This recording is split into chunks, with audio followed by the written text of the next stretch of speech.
2018ರಲ್ಲಿ ಹಿಂಭಾಗಲಿಂದ ಅಧಿಕಾರಕ್ಕೆ ಬಂದರು. ಆಪರೇಷನ್ ಕಮಲವನ್ನು ಮಾಡಿದ್ರು.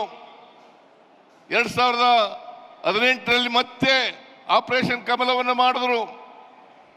ಮತ್ತೆ ಲೋಕಸಭೆಯಲ್ಲೂ ಕೂಡ ಮತ ಕದೀಲಿಕ್ಕೆ ಪ್ರಯತ್ನವನ್ನು ಮಾಡಿದ್ರು. ಹಾಗಾಗಿ ನಮಗೆ ಇಂಟರ್ನಲ್ ಸರ್ವೆ ಪ್ರಕಾರ ನಮಗೆ ಕಳೆದ 2024ರಲ್ಲಿ 16 ಸ್ಥಾನಗಳನ್ನು ಗೆಲ್ಲಬೇಕಾಗಿತ್ತು. ನಾವು ಬರೀ 9 ಸ್ಥಾನಗಳನ್ನು ಗೆಲ್ಲಲಿಕ್ಕೆ ಸಾಧ್ಯ ಆಯಿತು. ಇದು ಕಾರಣ ಯಾಕಪ್ಪ ಅಂತಂದ್ರೆ 7 ಕ್ಷೇತ್ರಗಳಲ್ಲಿ ಮತಗಳನ್ನು ಕದೀತಕ್ಕಂಥ ಕೆಲಸವನ್ನು ಮಾಡಿದ್ರು.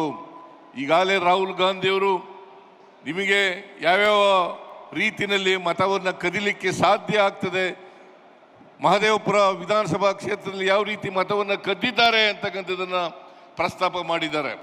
ನಾನು ಅದನ್ನು ಮತ್ತೆ ಮಾಡಲಿಕ್ಕೆ ಹೋಗೋದಿಲ್ಲ. ಆದ್ದರಿಂದ ಭಾರತೀಯ ಜನತಾ ಪಕ್ಷದವರು ಕರ್ನಾಟಕದಲ್ಲಿ ಯಾವತ್ತೂ ಕೂಡ ಜನರ ಆಶೀರ್ವಾದದಿಂದ ಅಧಿಕಾರಕ್ಕೆ ಬಂದಿಲ್ಲ.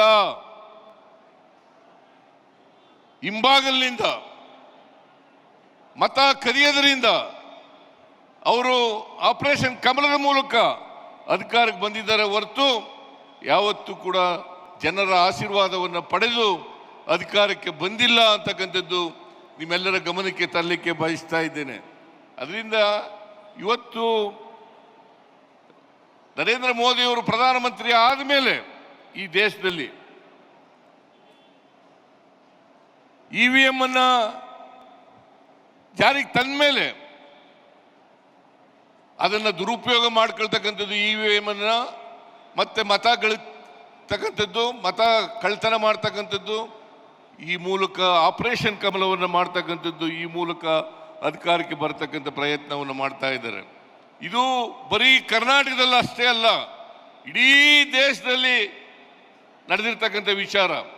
ಹಾಗಾಗಿ ಈ ಹಿಂಭಾಗಲಿನಿಂದ ಭಾರತೀಯ ಜನತಾ ಪಕ್ಷದವರು ಅಧಿಕಾರಕ್ಕೆ ಬರ್ತಕ್ಕಂಥದ್ದು. ಕಳೆದ ಲೋಕಸಭಾ ಚುನಾವಣೆಯಲ್ಲಿ ನರೇಂದ್ರ ಮೋದಿಯವರು ಬಹುಮತವನ್ನು ಗಳಿಸಿರಲಿಲ್ಲ, ಅವರ NDA ಕೂಡ ಬಹುಮತವನ್ನು ಗಳಿಸಿರಲಿಲ್ಲ.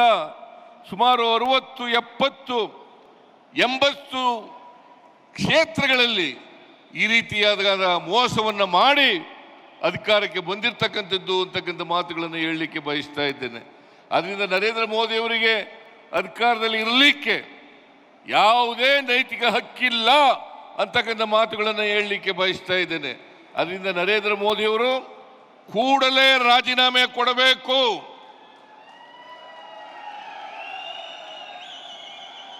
ಕೂಡಲೇ ರಾಜೀನಾಮೆಯನ್ನು ಕೊಟ್ಟು ಮತ್ತೆ ಚುನಾವಣೆಯನ್ನು ಎದುರಿಸಿ ಸಂವಿಧಾನಬದ್ಧವಾಗಿ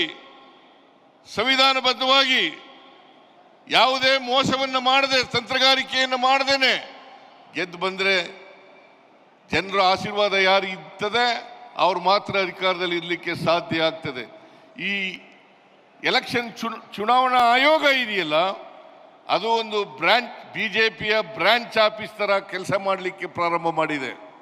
BJPಯ ಬ್ರಾಂಚ್ ಆಫೀಸ್ ಅಲ್ಲಿರ್ತಕ್ಕಂಥವ್ರು ಎಲ್ಲರೂ ಕೂಡ BJP ಏನು ಹೇಳ್ತದೆ ಅದನ್ನೇ ಮಾಡ್ತಕ್ಕಂಥ ಕೆಲಸವನ್ನು ಮಾಡ್ತಾರೆ.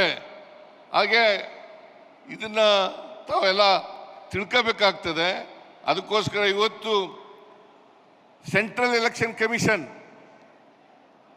ಅದರ ವಿರುದ್ಧ ಇಲ್ಲಿ ಚೀಫ್ ಎಲೆಕ್ಷನ್ ಕಮಿಷನರ್, ರಾಜ್ಯ ಮಟ್ಟದ ಎಲೆಕ್ಷನ್ ಚುನಾವಣಾ ಆಯೋಗ ಇವುಗಳ ವಿರುದ್ಧವಾಗಿ ಇವತ್ತು ಪ್ರತಿಭಟನೆಯನ್ನು ಇಲ್ಲಿಂದ ಪ್ರಾರಂಭವಾಗಿದೆ.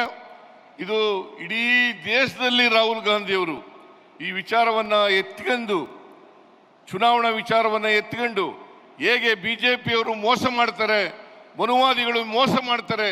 ಯಾಕಂತಂದರೆ BJPಯವರು ಎಲ್ಲ ಕಾಲದಲ್ಲೂ ಕೂಡ ಅಧಿಕಾರದಲ್ಲಿ ಇರಲೇಬೇಕು ಅಂತಕ್ಕಂಥ ಮನೋಭಾವ ಇರ್ತಕ್ಕಂಥವ್ರು. BJPಯವರು ಹಿಂದುಳಿದವರಿಗೆ, ದಲಿತರಿಗೆ, ಅಲ್ಪಸಂಖ್ಯಾತರಿಗೆ ಬೆದರಿಸಿ ಅವರ ನಾಯಕತ್ವವನ್ನು ನಾಶ ಮಾಡಿ ಇವತ್ತು ಅಧಿಕಾರದಲ್ಲಿ ಇರ್ತಕ್ಕಂಥ ಕೆಲಸವನ್ನು ಮಾಡ್ತಾರೆ. ಇವರನ್ನೆಲ್ಲ ಬಳಸ್ಕೊಳ್ಳಿಕ್ಕೆ ಉಪಯೋಗಿಸ್ಕೊಳ್ತಕ್ಕಂಥದ್ದು. ಎದುರಿಸ್ತಕ್ಕಂಥದ್ದು, ಇಡಿಯನ್ನು ಉಪಯೋಗಿಸ್ತಕ್ಕಂಥದ್ದು, ಇನ್ಕಮ್ ಟ್ಯಾಕ್ಸ್ ಅನ್ನು ಉಪಯೋಗಿಸ್ತಕ್ಕಂಥದ್ದು, CBIಯನ್ನು ಉಪಯೋಗಿಸ್ತಕ್ಕಂಥದ್ದು, ಇದನ್ನೆಲ್ಲ ಮಾಡಿ ಇವತ್ತು ಅಧಿಕಾರದಲ್ಲಿ ಉಳಿತಕ್ಕಂಥ ಪ್ರಯತ್ನವನ್ನು ಮಾಡ್ತಾ ಇದ್ದಾರೆ. ಅದರಿಂದ ನಾವು ಯಾವುದೇ ಕಾರಣಕ್ಕೆ ಈ ಪ್ರಜಾಪ್ರಭುತ್ವ ಸಂವಿಧಾನ ಇದು ಇವ್ರನ್ನ ತಿರುಚಲಿಕ್ಕೆ ಬಿಡಬಾರ್ದು ಅಂತಕ್ಕಂಥ ಮಾತುಗಳನ್ನು ಹೇಳಲಿಕ್ಕೆ ಬಯಸ್ತಾ ಇದ್ದೇನೆ.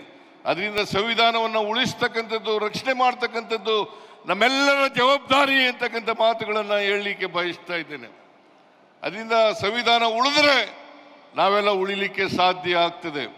ಆದ್ದರಿಂದ ಸಂವಿಧಾನವನ್ನು ಉಳಿಸ್ತಕ್ಕಂಥದ್ದು, ಸಂವಿಧಾನವನ್ನು ರಕ್ಷಣೆ ಮಾಡ್ತಕ್ಕಂಥದ್ದು, ಪ್ರಜಾಪ್ರಭುತ್ವವನ್ನು ಉಳಿಸ್ತಕ್ಕಂಥದ್ದು, ಪ್ರಜಾಪ್ರಭುತ್ವವನ್ನು ರಕ್ಷಣೆ ಮಾಡ್ತಕ್ಕಂಥದ್ದು ನಮ್ಮೆಲ್ಲರ ಕರ್ತವ್ಯ ಅಂತಕ್ಕಂಥ ಮಾತುಗಳನ್ನು ಹೇಳಲಿಕ್ಕೆ ಬಯಸ್ತಾ ಇದ್ದೇನೆ.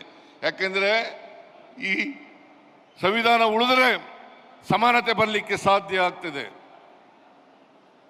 ದಲಿತ ವರ್ಗದವರಿಗೆ, ಹಿಂದುಳಿದವರಿಗೆ, ಬಡವರಿಗೆ, ಮಹಿಳೆಯರಿಗೆ, ಕಾರ್ಮಿಕರಿಗೆ ಅವರಿಗೆ ನ್ಯಾಯ ಸಿಕ್ಕಲಿಕ್ಕೆ ಸಾಧ್ಯ ಆಗ್ತದೆ.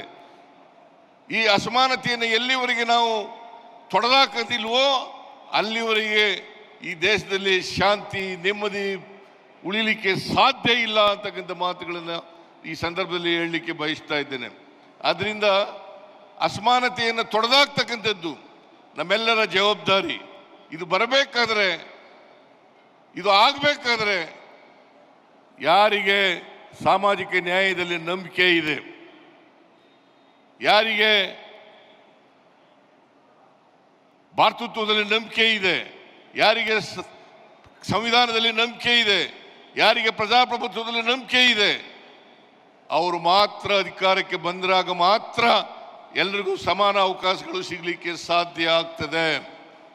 ಈ ಸಮಾನ ಅವಕಾಶಗಳು ಸಿಗಬೇಕಾದ್ರೆ ಕಾಂಗ್ರೆಸ್ ಪಾರ್ಟಿಯಿಂದ ಮಾತ್ರ, ಅದು ರಾಹುಲ್ ಗಾಂಧಿ ಅವರಿಂದ ಮಾತ್ರ ಅಂತಕ್ಕಂಥ ಮಾತುಗಳನ್ನು ಹೇಳಲಿಕ್ಕೆ ಬಯಸ್ತಾ ಇದ್ದೇನೆ. ರಾಹುಲ್ ಗಾಂಧಿಯವರು ಸಾಮಾಜಿಕ ನ್ಯಾಯಕ್ಕೆ, ದಲಿತ ವರ್ಗದವರಿಗೆ, ಹಿಂದುಳಿದವರಿಗೆ, ಯಾರ್ಯಾರಿಗೆ ಸಮಾನ ಅವಕಾಶಗಳು ಸಿಕ್ಕಿಲ್ಲ ಅವರೆಲ್ಲರ ಪರವಾಗಿ ಇವತ್ತು ಹೋರಾಟ ಮಾಡ್ತಕ್ಕಂಥ ಕೆಲಸವನ್ನು ಮಾಡ್ತಾ ಇದ್ದಾರೆ. ನಾವೆಲ್ಲರೂ ಕೂಡ ಇವತ್ತು ರಾಹುಲ್ ಗಾಂಧಿಯವ್ರ ಜೊತೆ ನಿಲ್ತಕ್ಕಂಥದ್ದು, ರಾಹುಲ್ ಗಾಂಧಿಯವರಿಗೆ ಬೆಂಬಲವನ್ನು ಕೊಡ್ತಕ್ಕಂಥದ್ದು, ಇಡೀ ದೇಶ ಇವತ್ತು ರಾಹುಲ್ ಗಾಂಧಿಯವರ ನಾಯಕತ್ವ ಬೇಕು ಅಂತೇಳಿ ಇವತ್ತು ಬಯಸ್ತಾ ಇದೆ.